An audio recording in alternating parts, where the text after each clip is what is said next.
자, 여러분 오늘은 사무엘상 5장 첫 번째 시간입니다. 사무엘상을 지금 우리는 함께 공부하고 있습니다. 그죠? 자, 오늘 제목은 뭐예요? 언약궤합 다곤신의 굴욕 이렇게 돼 있죠. 사실 이 제목이 좀 틀린 게요. 다곤신이라는 게 뭐 이름만 붙였지 무슨 신이 있어야 굴욕을 당하든지 말든지 할 텐데 그냥 다곤 신전에서 그냥 이런 일이 벌어졌다라는 얘기입니다. 자, 1절부터 5절까지인데 홀수절은 제가 읽고 짝수절은 여러분이 읽고 5절은 그러면 함께 읽는 걸로 하겠습니다. 자, 읽겠습니다. 블레셋 사람들이 하나님의 궤를 빼앗아 가지고 에베네셀에서부터 아스돗에 이르니라. 블레셋 사람들이 하나님의 궤를 가지고 다곤의 신전에 들어가서 다곤 곁에 두었더니 아스돗 사람들이 이튿날 일찍이 일어나 본즉 다곤이 여호와의 궤 앞에서 엎드려져 그 얼굴이 땅에 닿았는지라. 그들이 다곤을 일으켜 다시 그 자리에 세웠더니 그 이튿날 아침에 그들이 일찍이 일어나 본즉 다곤이 여호와의 궤 앞에서 또다시 엎드러져 얼굴이 땅에 닿았고 그 머리와 두 손목은 끊어져 문지방에 있고 다곤의 몸뚱이만 남았더라. 함께 그러므로 다곤의 제사장들이나 다곤의 신전에 들어가는 자는 오늘까지 아스돗에 있는 다곤의 문지방을 밟지 아니하더라. 아멘. 아멘. 자, 여러분 기세등등했습니다. 그죠? 블레셋 사람들이 기세등등하게 여호와의 궤를 빼앗아 가지고 가서 이제 여호와는 죽었다, 우리의 다곤신이 승리했다라고 그렇게 찬미를 올리고 또 다곤신에게 전쟁에서 승리를 주었던 다곤신에게 경배를 올리고 제사를 드리고 이렇게 했을 것입니다. 그래서 여호와의 궤가 어디에 들어가 있게 됐어요? 다곤신 앞에 놓여지게 됐다, 이렇게 얘기할 수 있습니다. 자, 그런데 그럼 다곤신인 앞에 놓아두었는데 이제 밤이 지나갔다는 거죠. 그 다음날 보니까 일어나서 그 신전에서 섬기는 사람들이 거기를 들어가 보니까 여호와의 궤 앞에 다곤신이 엎드려져서 얼굴이 바닥에 닿아 있어서 넘어져 있었다, 이렇게 돼 있죠. 그러니까 넘어져 있는 것뿐만 아니라 엎드려져서 얼굴이 닿았다는 뜻은 일종의 경배를 의미하기도 합니다. 그죠? 경배를 의미하기도 합니다. 어쨌든 그렇게 돼 있었습니다. 그래서 사람들이 이게 무슨 일이냐? 왜 이렇게 우리 신이 넘어져 있지? 그래서 다시 일으켜줬다, 그 말이에요. 그럼 그 신은 자기 몸 하나도 스스로 일으킬 수 없는 신이었다, 이런 뜻이죠. 그죠? 그래서 사람들이 일으켜줘야 일어설 수 있는 신이다. 자, 소선지서에 보면요, 그런 지적이 수없이 많이 나와요. 그렇죠? 우리가 너희들이 섬기고 있는 그 우상들은 어떤 힘이 있냐? 사람이 깎은 우상, 사람이 만든 우상, 넘어지면 사람이 세워줘야 되는 그런 우상들을 향해서 너희가 그렇게 섬기면서 여호와의 이름을 모욕했다, 이런 얘기들이 나오죠. 예, 그것처럼 어쨌든 이런 일이 벌어졌습니다. 자, 그래서 세워줬습니다. 그런데 잠을 자고 그 다음날 보니까 넘어져만 있는 게 아니라 얼굴이 땅에 닿아서 경배하고 있는 것처럼 돼 있는 모양은 맞는데 머리와, 그러니까 여기 모가지가 부러져 있었고 그 다음에 두 손목도 끊어져서 문지방에 있고 몸뚱아리만 그렇게 있게 되었다, 이렇게 됐다, 그 말이에요. 그래서 다곤의 신전에 들어가는 자는 손목이 끊어져서 문지방이 있었으니까 다곤의 문지방을 밟지 아니했다, 이렇게 지금 얘기가 되고 있는 것입니다. 대충 이해가 되셨죠? 여러분, 이스라엘이 언약궤를 빼앗긴 날은 이스라엘에게는 모욕이고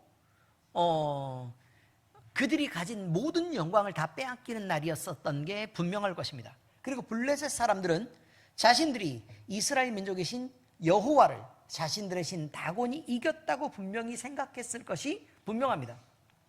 그러면 누가 더 힘이 센 거예요? 다곤이 여호와 하나님보다는 더 힘이 세다, 이렇게 믿었을 거라, 그 말이에요. 그래서 그들은 전리품처럼 여호와의 궤를 다곤 신전 안에 두면서 자신들의 승리를 자축했습니다. 그런데 이것은요, 그들이 생각하는 이스라엘 신의 굴욕이어야 맞는데, 그런데 막상 그 앞에 다곤의 신전 앞에다가, 다곤의 신전 안에다가 두고 다곤 신 앞에다가 여호와의 궤를 놔뒀는데 그 다음날 보니까 누가 굴욕을 당하고 있어요? 다곤 신이 오히려 그들의 신이 굴욕을 당하고 여호와의 하나님의 궤 앞에 엎드려 있는 모습을 보게 되었다라는 것입니다. 그러니까 여기서 분명히 확인할 수 있는 것은 하나님이 지고 하나님이 실패했느냐? 그러면 그때 모양만 보니까 그러면 하나님이 지고 실패한 게 아니었다는 것이 증명되는 것이죠. 맨 처음 한 가지는 그것입니다. 그럼 하나님이 진 게 아니라면 무엇이냐는 거예요. 하나님이 진 게 아니라 무엇인가? 그러면 하나님이 뜻이 있어서 이 전쟁의 결과를 만들어냈다고 지금 얘기하는 거 아닙니까? 그죠? 그런데 그 뜻은 뭐예요? 이스라엘의 범죄 때문에 그들이 가진 영광을 그들이 스스로 지킬 수도 없고 그들이 영광을 누릴 수도 없는 그런 자격 없는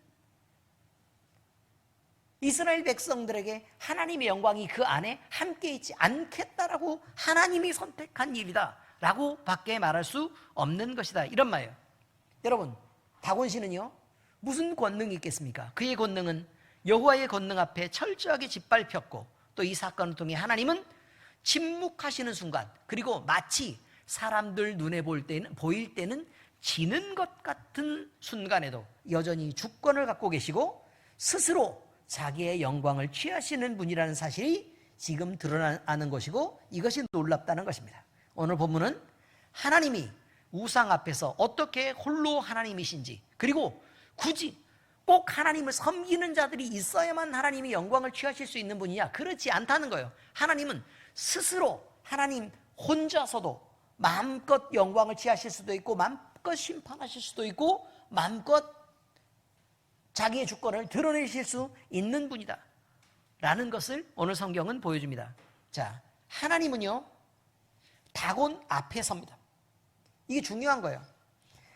지금 블레셋 사람들이 하나님의 궤를 빼앗아 가지고 다곤의 신전에 두었다라고 그들은 생각했을 거란 말이에요. 그런데 이 내용을 쭉 돌아보면 그게 아닌 것 같아요. 왠지 이상해. 왜냐면 블레셋이 이기고 나서 그 승리 때문에 만약에 그 여호와의 궤를 자기들이 승리의 전리품으로 취해서 가져간 것이라면 그러면 그들이 영광스러워야 될 텐데 그 결과가 영광스럽지 않다고 지금 얘기하고 있는 것이죠. 이게 굉장히 중요한 것입니다. 그러면 하나님의 궤가 다곤의 신전에 들어가게 된 건 누구의 섭리냐는 거예요. 누구의 계획 속에 이루어진 것이냐? 이것은 하나님 스스로 선택하신 일이었다. 지금 이렇게 얘기하고 있는 것입니다.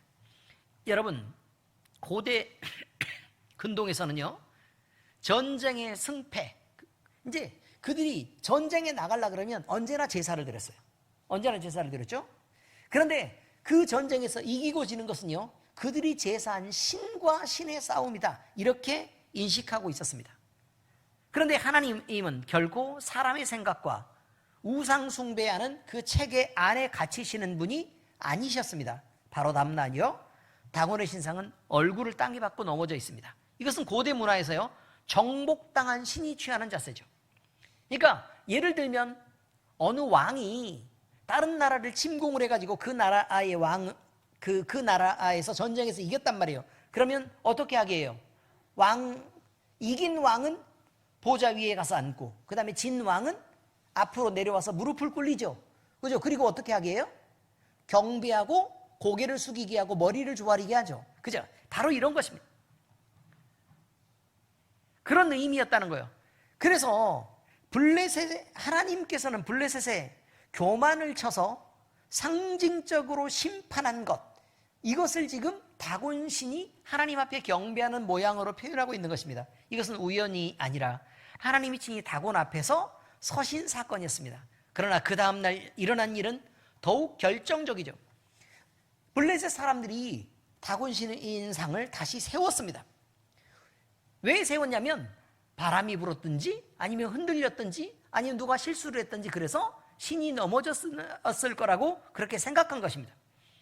그런데 그 다음날 보니까 신상에서 머리와 두 팔이 잘려진 채 문지방에 떨어져 있고 머리는 하나님의 궤를 향해서 바닥을 향해 이렇게 있고 경배하는 모양으로 그렇게 있다는 것입니다.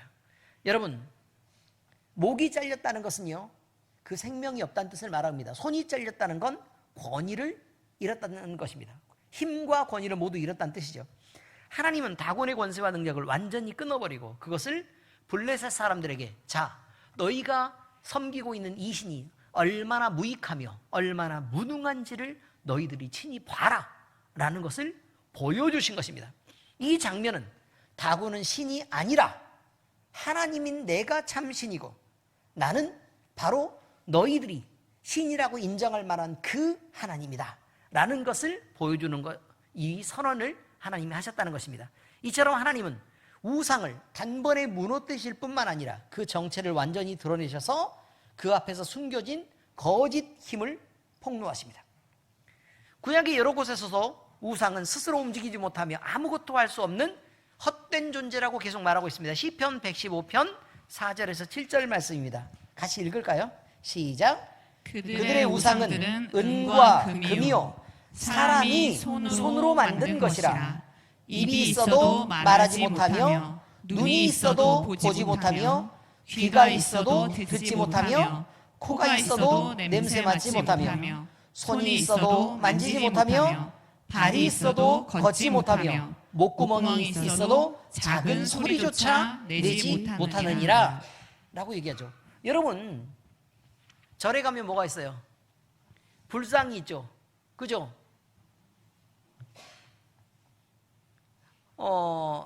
날이 더우나 아니면 추우나 상관없이 늘 헐벗고 있습니다. 그렇지 않습니까? 왜? 스스로 추위를 느낄 수도 없고 옷을 입을 수도 없기 때문에 그렇습니다. 그리고요, 침묵은 금이라 그러죠. 생전 누구에게 말한 적이 없습니다. 그렇죠?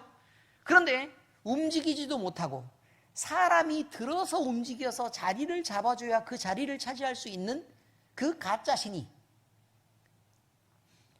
움직여 와서 우리에게 복을 줄 수 있다고 생각하고 돈을 바치고 그걸 비는 것은 정말로 이상한 일이라, 그런 말입니다. 그렇지 않습니까? 시편은 분명히 얘기하고 있습니다. 그들은 은이나 금은 금속으로 만들어졌거나 아니면 사람의 손으로 깎아서 만든 것이거나 그렇다는 거예요. 그들이 입이 있다고 말을 할 수 있니? 아니면 먹을 수가 있냐? 눈이 있다 그래서 볼 수가 있냐? 아니면 감각할 수 있니? 귀가 있어도 들을 수가 있냐? 코가 있다고 숨을 쉴 수 있냐? 아니면 냄새를 맡을 수 있냐? 손이 있어서 만질 수 있냐? 만지지도 못하는 게 그럼 일은 어떻게 한다는 거야? 복은 어떻게 주냐고 도대체. 발이 있어도 걷지 못하고 목구멍이 있어도 작은 소리조차 내지 못하는 그 우상이 어떻게 너희들이 원하는 소원을 다 알아서 그걸 다 들어준다고 그렇게 믿고 있냐는 거예요. 이 어리석은 바보 같은 놈들아, 이렇게 지금 얘기하고 있습니다. 그러므로 우상은 사람들에게 어떤 유익도 줄 수 없고 그저 짐만 될 뿐이라고 성경은 증언하고 있습니다. 이사야서 46장 1절입니다. 자, 시작. 벨은 엎드러졌고 느보는 구부러졌도다. 그들의 우상들은 짐승과 가축에게 실렸으니 너희가 떠매고 다니던 그것들이 피곤한 짐승의 무거운 짐이 되었도다. 여러분, 복을 달라고 스스로 움직여서 우리의 어려움을 해결해 달라고 그렇게 우상들을 섬긴다는 거예요. 그러나 그 우상들은 수레에 실려서 움직여 다니는 애들 아니냐 이거예요. 그러면 우리에게 복을 주기는커녕 너희들이 먹이고 입히는 그 짐승들의 오히려 뭐가 됐다고요? 무거운 짐이 될 뿐이다. 짐짝으로 여겨질 뿐이다 이 말이에요. 그렇습니다. 우상은 늘 섬기는 짐이 되고 정작 필요할 때는 아무 능력이 되지 못하며 하나님 앞에서 항상 넘어지고 엎드러지는 존재입니다. 하나님은 그 모든 우상과 그 우상을 섬기는 어리석은 사람 앞에 서 계시는 분입니다. 그래서 말합니다. 우상을 섬기는 자도 그리고 그 우상도 엎드려 나를 경배해야 된다는 거예요. 그리고 만약에 스스로 다시 세우죠? 그러면 다시 넘어뜨려서 목을 부러뜨리고 손목을 잘라서 그들의 힘과 권능을 모두 끊어버리고 나만 참신이다 라고 말씀하시는 분이, 그리고 그렇게 증명하시는 분이 살아계신 하나님이라 라고 이야기하는 것입니다. 다른 교회는 이것들에 대한 경험이 없어서요 잘 모를 수 있습니다. 그렇지만 우리는 아팠을 때 기도하니까 치료도 됐고, 거짓골을 다해서 그렇게 있었을 때 하나님 앞에서 울부짖었더니 하나님이 새로 살아날 힘을 주었고, 그렇지 않습니까? 우리가 어려움에 빠졌을 때 하나님이 건져주시고 구원했던 그 수많은 간증과 역사들이 우리 안에 있으니까 이 말은 부인할 수가 없는 것이 됐다, 이런 말입니다. 이런 사건은 또한 이스라엘에게 분명한 메시지를 전하고 있습니다. 이스라엘은 져서 실망하고 있었어요. 그런데 전쟁의 패배는 너희들은 졌어. 그러나 블레셋 땅으로 끌려간 하나님의 교회는 어떻게 됐다고요? 이겼어, 이거예요. 그러면 하나님이 능력 없어서 진 게 아니네. 왜냐하면 블레셋 땅 속에서는 여호와의 교회를 보호해 줄 수 있는 사람이 아무도 없었어요. 블레셋 사람들 뿐이어서 다 적군들이고 우상 숭배하는 사람들만 있는 그 땅에 하나님의 교회 홀로 있었던 것입니다. 그런데 하나님은 그곳에서 그들의 신의 목을 쳐버리고 그들의 손을 잘랐다, 그 말이에요. 그러면서 승리했다, 이 말입니다. 그러면 이거 보세요. 다곤이 있고 하나님이 계시고, 그 다음에 블레셋이 있고 이스라엘이 있단 말이에요. 고개를 들고 다 이렇게 보셔야죠. 자, 어느 신이 있다고요?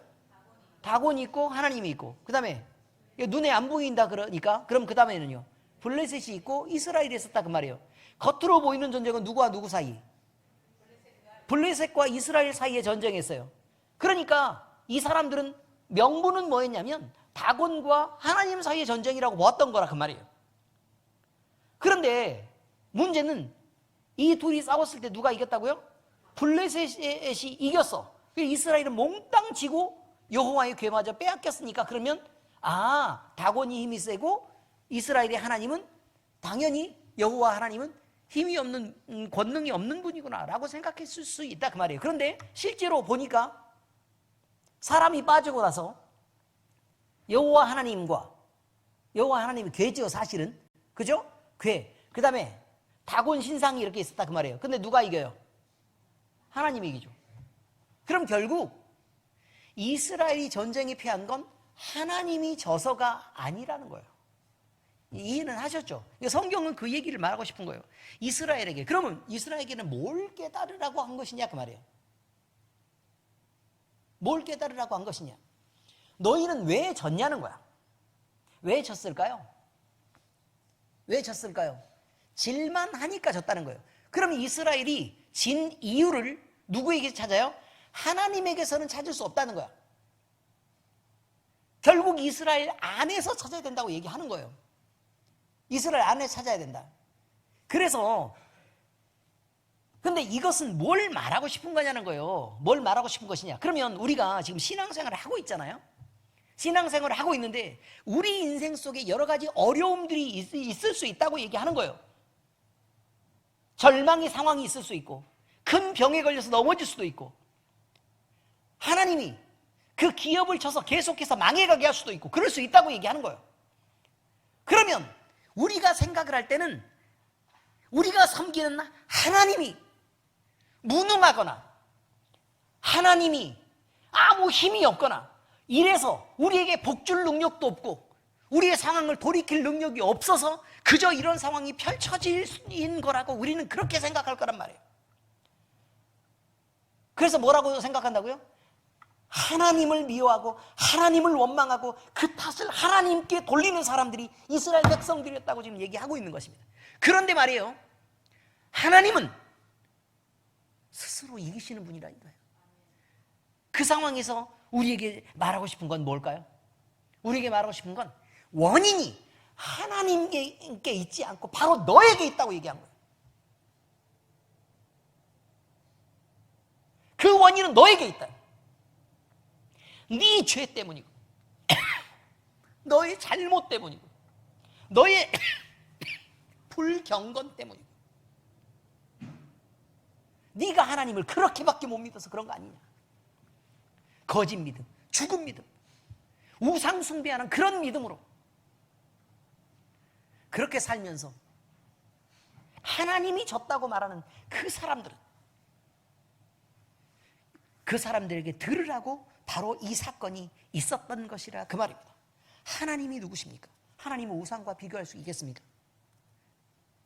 우리의 실패가 하나님의 실패라고 여러분은 그렇게 핑계할 수 있겠습니까? 그렇지 않다고 얘기하는 거예요. 그래서 다음 제목이 있습니다. 우상은 무너지고 하나님은 세워집니다. 다곤이 2번이나 얼굴을 땅에 박고 쓰러지면서 결국 머리와 2팔이 잘려나간 사건이 있습니다. 이것은 한 나라의 신상이 부서진 이야기, 이걸로 끝나는 얘기가 아닙니다. 이것은 하나님보다 앞세워진 모든 우상이 반드시 무너진다는 영적 원리를 드러내는 사건입니다. 블레셋은 다곤이 이겼다고 말했지만 여호와 하나님은 진 적이 없습니다. 왜냐하면 다곤은 일한 적이 없어요.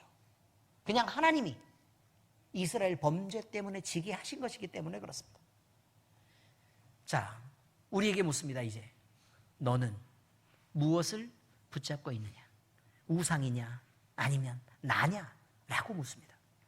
우상은 항상 돌과 나무나 또 금속 조각상으로만 존재하는 것이 아닙니다. 때로는 우리가 세상 속에서 꼭 취하고 싶은 인정, 우리의 성공, 성취, 사람들이 보는 눈의 평가, 그리고 우리가 얻고 싶은 부귀, 영화, 돈, 그리고 잘 되기를 바라는 자녀들, 그 생활 속에서 나 어려운 일 안 겪고 그냥 평안하게 살고 싶어요. 이 안정감, 그 다음에 종교적으로도 신앙적으로도 나는 경건한 사람으로 보이고 싶다는 종교적 외식이 우리의 마음을 점령해 가면 하나님보다 그것들을 앞세우게 된다는 것입니다.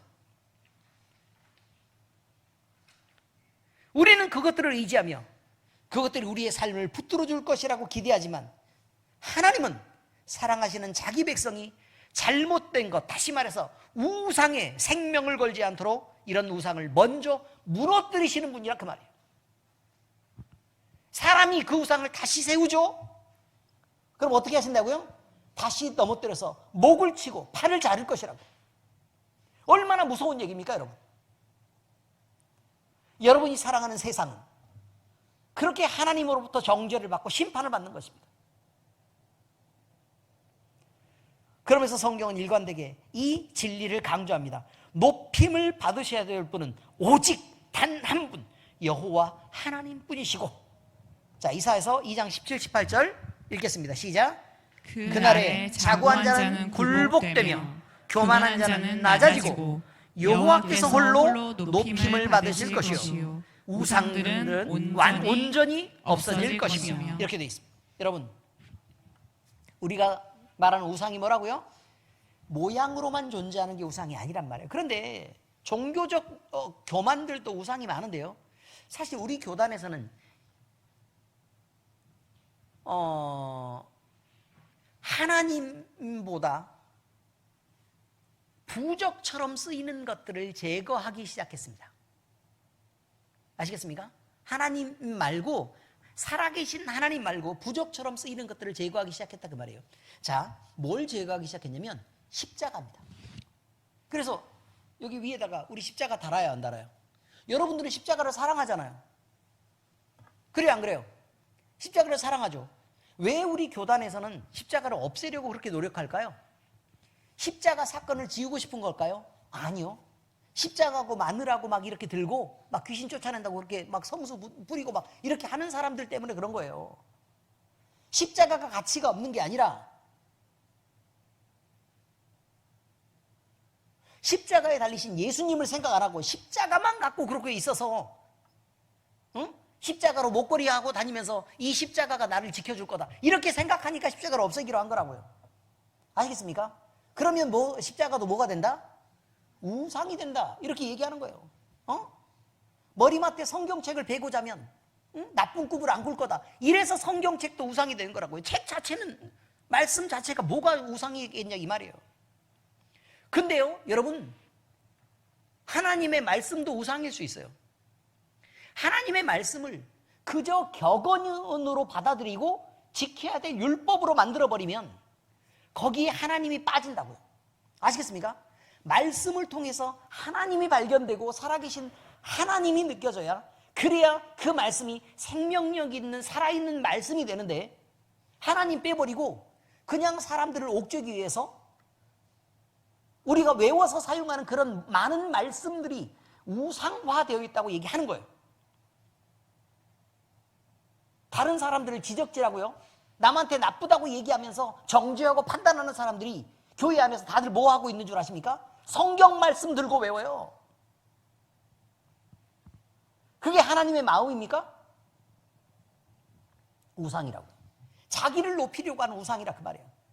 그 우상을 섬기는 수단으로 하나님의 말씀이 쓰이고 있다 그 말이에요. 얼마나 나쁜 짓이냐 이 말이에요.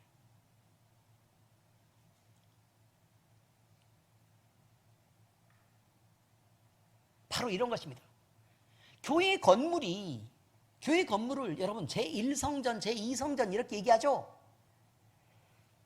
그거요 안 될 일입니다 여러분. 교회예요. 교회. 회당이라고요. 모이는 곳이에요. 모이는 곳. 교회는 뭐죠? 우리의, 성전은요 우리의 모임이에요. 우리 자신이라고요. 교회보다 중요한 우리 자신을 더 거룩하게 하고 더 하나님과 가까이 하게 하는 게, 이게 중요한 일이라 그 말이에요. 하나님은 그걸 원하시지 교회 건물 예쁘게 짓는 거 이거 원하지 않는다 그 말이에요. 교회 건물 예쁘게 지으면 하나님 얼마나 기뻐하시겠냐. 그것보다 여러분이, 그리고 오늘 제가 하나님 앞에 정말 여린 마음으로 하나님을 사랑하게 되는 것, 이것을 하나님이 더 많이 기뻐하시는 걸 왜 모르냐 이 말이에요. 복을 찾고 추구하고 내가 원하는 모든 것을 얻어내려고 하는 하나님의 힘을 그런 방식으로 믿는 것, 이것은 부적하고 똑같은 거란 말이에요. 하나님 우리 마음대로 움직여주지 않아요. 하나님의 뜻과 계획 속에 우리를 넣어놓으시지. 그렇지 않습니까? 그래서 그 안에 있을 때 우리는 복잡한 시계 안에 들어있는 아주 작은 기어 같은 거예요. 근데 그 기어가 하나가 빠지면 어떻게 될까요? 시계가 안 가요. 시계가 안 간다고. 우리라는 기계가 빠지면 시계가 안 가. 하나님은 교회를 그렇게 만들어 주셨어요. 내가 빠지면 이 교회가 다 안 돌아가게 했다고. 그래서 여러분 가슴에 손을 얹으세요. 자, 따라서 하세요. 하나님은 나 없이는 엘림교회를 안 돌아가게 하셨다. 그렇게 했다고요. 그래서 여러분이 이 자리에 이렇게 불러놓고 이 자리에서 여러분을 회복시키시고 교회의 지체로서 온전한 하나가 되게 하신 거라 그 말이에요. 나 하나 빠지면 괜찮을 것 같아요? 안 그래요 여러분.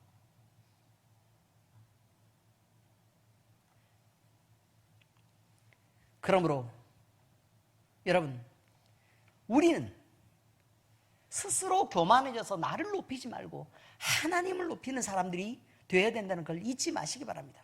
하나님은 하나님을 높이는 자들을 함께 높이시고 하나님을 낮추는 자를 하나님보다 더 낮게 하세요. 언제나 우리는 하나님보다 낮아요. 아시겠어요? 언제나 우리는 하나님보다 어떻다고요?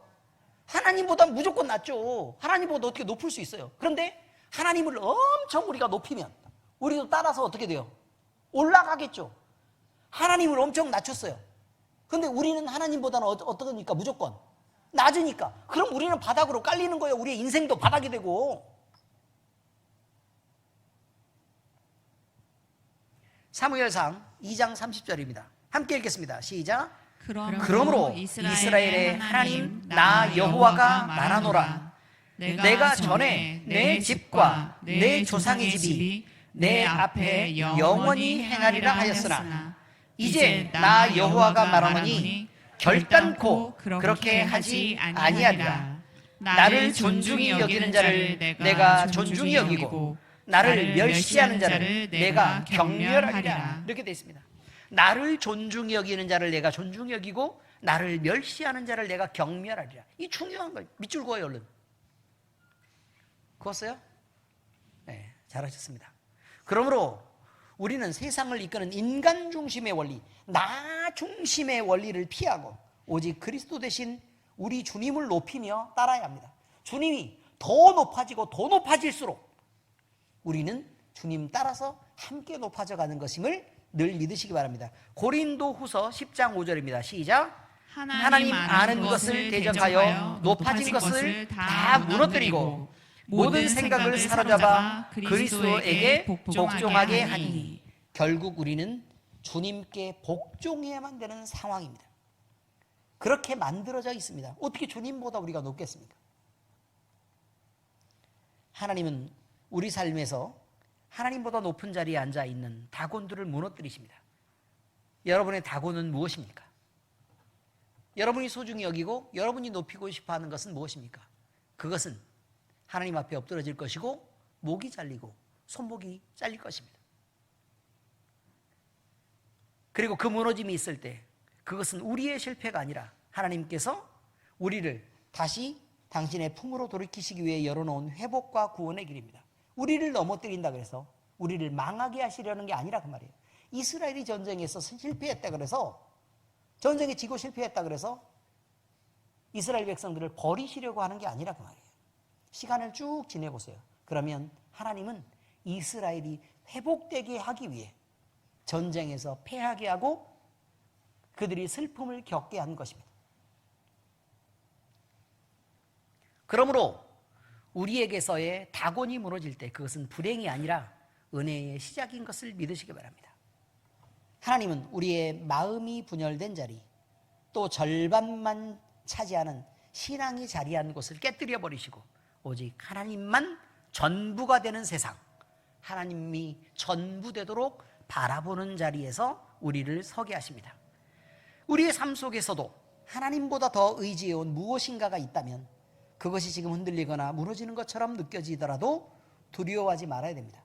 그것은 하나님이 우리에게서 다곤을 무너뜨리시는 일이기 때문에 그렇습니다. 하나님은 우상을 넘어뜨리셨지만 우리는 무너지지 않도록 붙들어 주십니다. 다곤은 무너졌지만 언약궤는 움직이지 않았고, 다시 말해서 우리와의 하나님의 언약은 무너지지 않았다는 것입니다. 하나님 홀로 신전 가운데 서 계셨습니다. 우리의 신앙도 그와 같습니다. 하나님이 우리의 중심에 서신다면 그 어떤 힘으로도 우리를 넘어뜨릴 수는 없습니다. 단지 우리가 소원하는 다곤이 무너질 뿐입니다. 다곤이 무너진 것은 우연이 아니라 하나님께서 홀로 영광 받으시는 일을 친히 드러내는 사건입니다. 하나님은 우상과는 함께 계시지 않고 그 어떤 거짓된 힘도 우리 주님의 권능 앞에서는 바로 설 수 없다는 것을 꼭 인정하면서 사시기 바랍니다. 우리의 삶 속에서도 하나님보다 앞세워진 것들이 흔들릴 때 바로 이것 때문에 우리에게서 경제적인 어려움을 겪게 되고, 또 우리의 가정에서 관계의 장애가 있고, 또 건강 때문에 무너지게 되는 그런 일이 있었을 때 우리는 하나님이 우리를 하나님의 품으로 돌아오라고 부르시는 그 부름의 소리를 들어야 된다는 것입니다. 하나님은 우리의 다곤을 넘어뜨리시지만 우리를 넘어뜨리지 않습니다. 그러므로 우리는 마음 깊이 하나님만 주인으로 모시고 하나님 홀로 높임을 받으시도록 예배자의 길을 걸어가야 할 것입니다. 기도하겠습니다. 하나님 아버지, 여호와의 궤 앞에서 다곤신이 무너지고 또 그의 목이 잘리고 또 두 손이 잘리는 모습들을 우리는 보았습니다. 하나님이여, 이것을 우리에게 알게 하신 이유는 우리가 섬기고 우리가 소중하게 아끼는 우리 속의 다곤을 무너뜨리시고 그의 목을 자르고 또 팔을 자르는 사건임을 우리가 느끼고 배우게 하여 주시옵소서. 그래서 아버지 하나님, 오직 하나님만 우리 마음속에 높임을 받으시고 또 하나님만 경배하게 되는 그 은혜의 역사, 그 예배자로서의 삶이 온전히 회복될 수 있도록 주여 우리를 인도하여 주시옵소서. 하나님, 이제 우리는 하나님만 생각하며 주님 앞에 영광을 돌립니다. 주여, 주의 뜻대로 우리를 이끄시옵소서. 살아계신 우리 주 예수 그리스도의 이름으로 감사하며 기도합니다. 아멘.